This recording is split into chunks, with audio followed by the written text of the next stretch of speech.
However, upon reading it, I found it to be rather underwhelming. Did we read the same book? Hi friends, I'm Victoria and welcome back to my channel. In today's video, I'm doing something a little different. I'll be reacting to one-star reviews of the books that I have read. The books I have selected to be featured today are books that are very popular in the book talk, bookstagram, booktube community. So I thought it would be fun to dive into some of the harshest reviews and see if I agree with them or if I'm going to be completely humbled. The books I'll be featuring today are The Invisible Life of Adila Rue. It's a recent read and I kind of went on a rant about it on my blog and on Bookstagram. So if you've connected with me on any of my social media channels, you would have come across my rant and review of The Invisible Life of Adila Rue.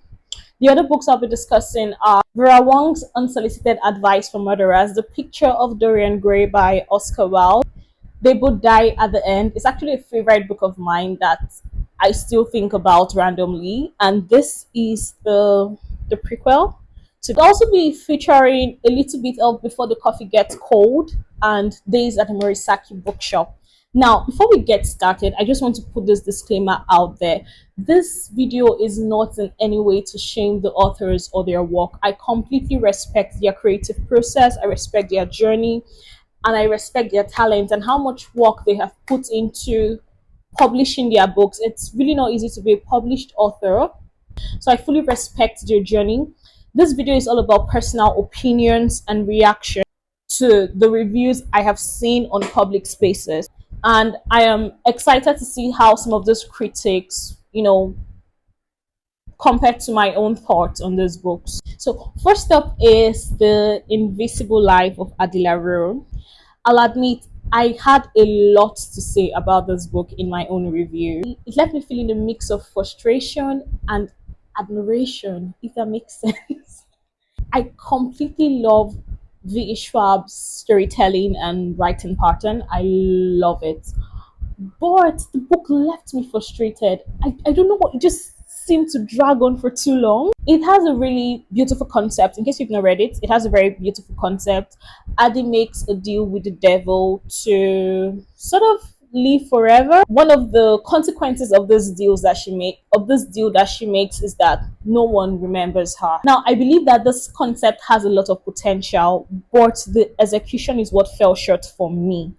I enjoyed reading the book. I just felt more could have been done for it.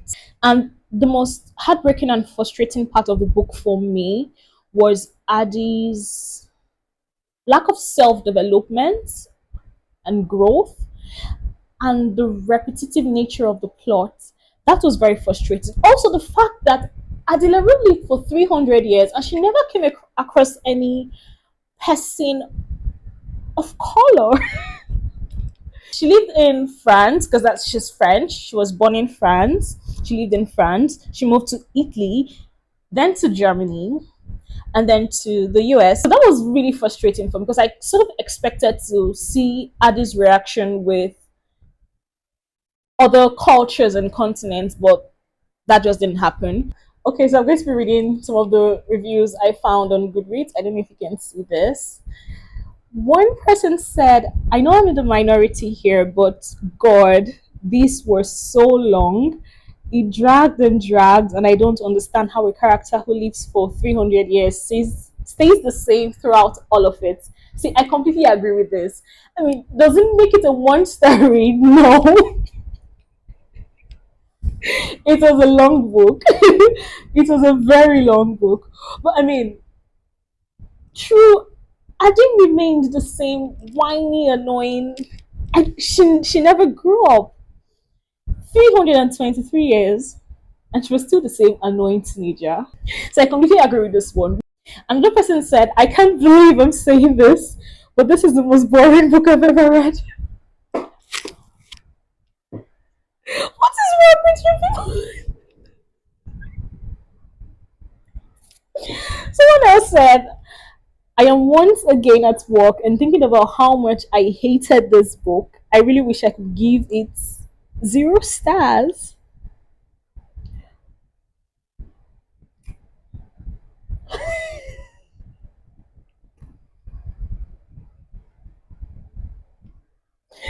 This next one, it's been a minute since I've had a book cause me actual physical pain from how disappointing it was.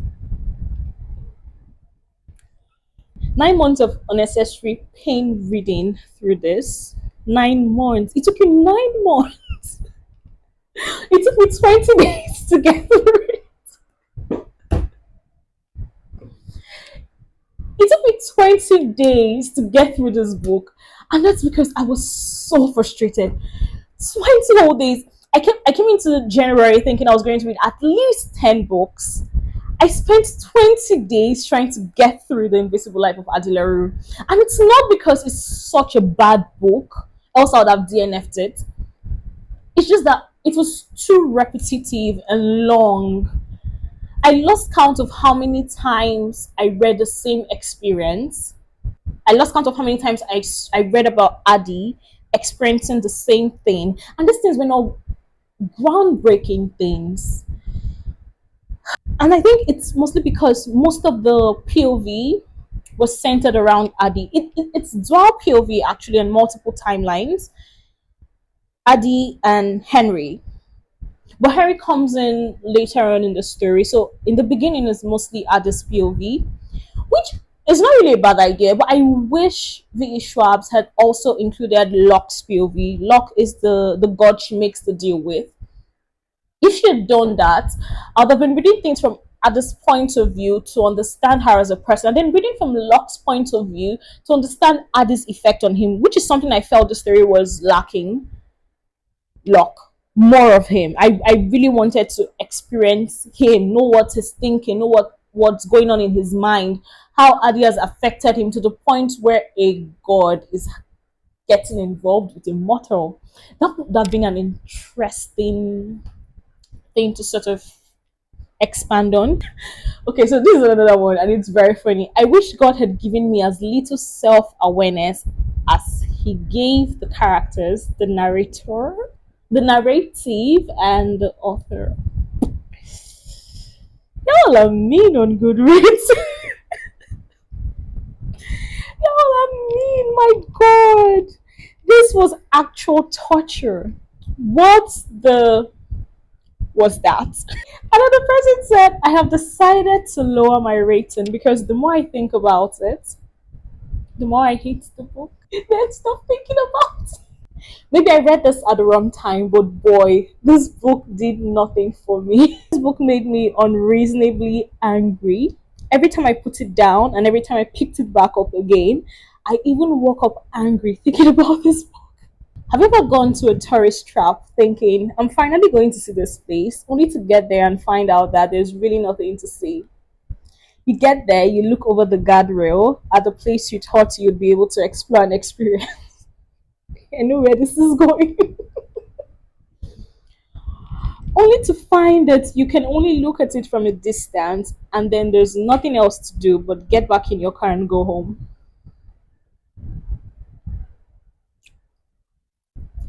That is the emotional equivalent of reading The Invisible Life of Adileru. It was a 300-year slog through the endless emotional cycle of regret and loneliness of a 300-year-old girl, her emotionally manipulative demon lover, and her clinically depressed, unbearably boring boyfriend. I could not get through it fast enough.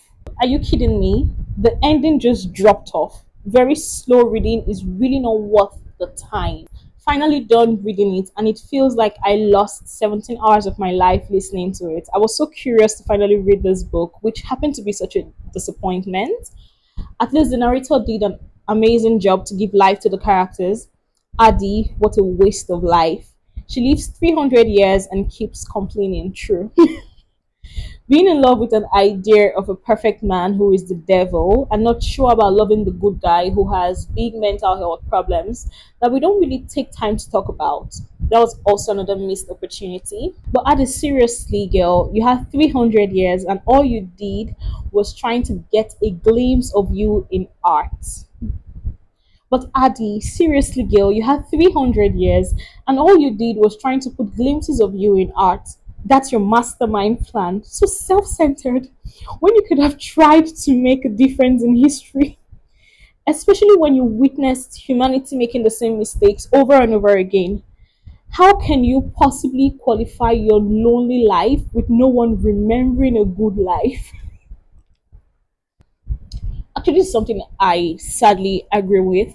Adi lived through very significant parts of human history, but she was never fully involved in any social change. Apart from the one time when she was involved, she was a spy, she was acting as a spy, carrying information during the war, and when she read in public. I never really saw, or we never really see Adi, be inspired or inspire any significant social change. So, Vera Wong's Unsolicited Advice from Murderers is a book I really enjoyed. I loved reading every bit of it. It was light-hearted, fast-paced. I read it right after reading The Invisible Life of Adi LaRue, and it was a perfect palate cleanser. I needed to get Adi LaRue out of my system, and Vera Wong's Unsolicited Advice from Murderers was perfect for that. So it's a cozy mystery about Vera, a sort of no nonsense tea shop owner who gets involved in solving a murder.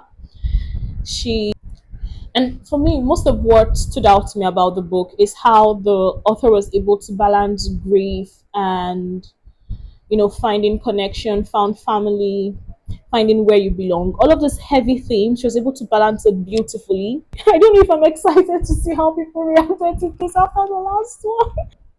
Cringy and so stereotypical that it verges on offensive.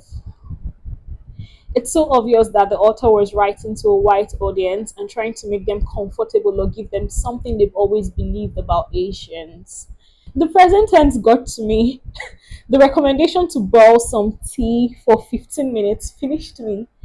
Okay, I'm not an expert on tea, so I have nothing to say, but I really enjoyed the fact that I got to learn a lot about the tea making process. Now, I'm not going to base my tea making process on the book, but it just sort of intrigued me that I started, searching for different kinds of tea, plants I could use for tea, which is very interesting because all I drink is the packet tea. I should have a pack of it somewhere, Lipton.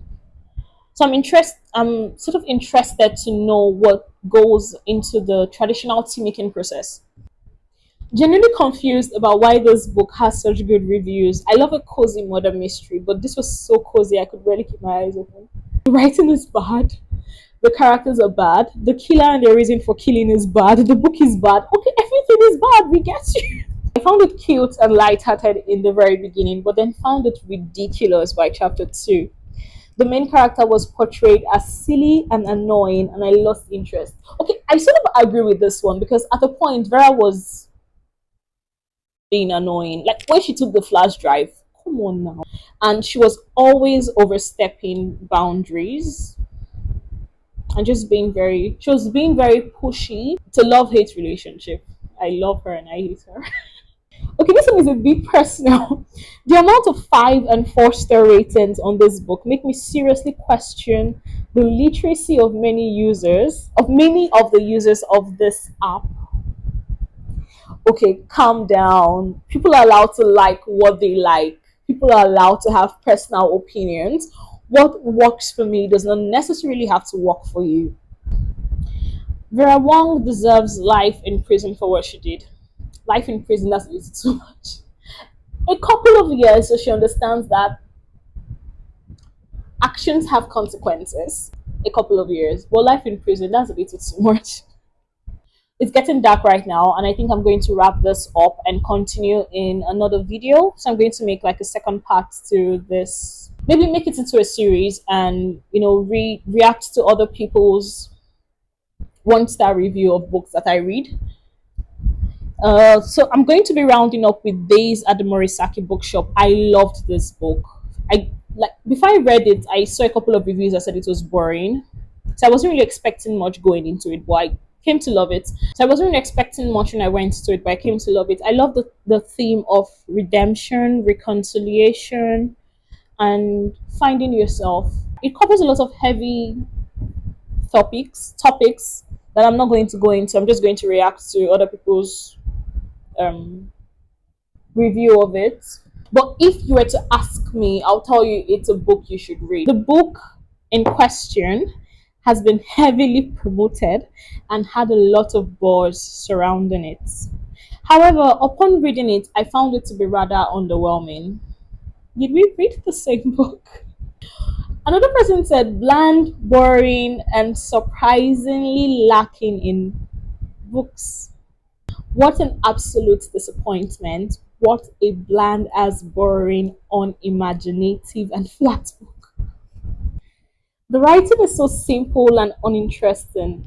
Okay, I actually loved it because the writing was simple. It didn't feel complicated. It didn't feel heavy. It didn't feel complicated. It was simple and it had that flow to it. That's what I loved about it. But it seems that so many other people did not like the simplicity of it. The characters are insufferable, one dimensional, and selfish. Well, that's humanity for you. There's a lot of selfish people out there. Someone else said, what a pointless collection of cliches. It's a very short book and still feels like it wasted my time. Another person said, how this book won awards and is an international bestseller is beyond me. The more I think about this book, the more I dislike it. I'm going to talk about the other books in a different video because it's actually getting really dark. If I were to share my thoughts before we wrap up, I would say I think that's the beauty of books. One person's one-star read is another person's five-star favorite. So I'm curious to know, did you agree with any of those reviews? Do you have a completely different opinion? If you haven't read any of those books yet, did these reviews sort of pique your interest and make you want to read those books? So if you enjoyed this video, don't forget to like, don't forget to subscribe, hit the notification bell icon on your screen so you do not miss out on more bookish content. Thanks for watching. I'll see you in the next video. Bye guys.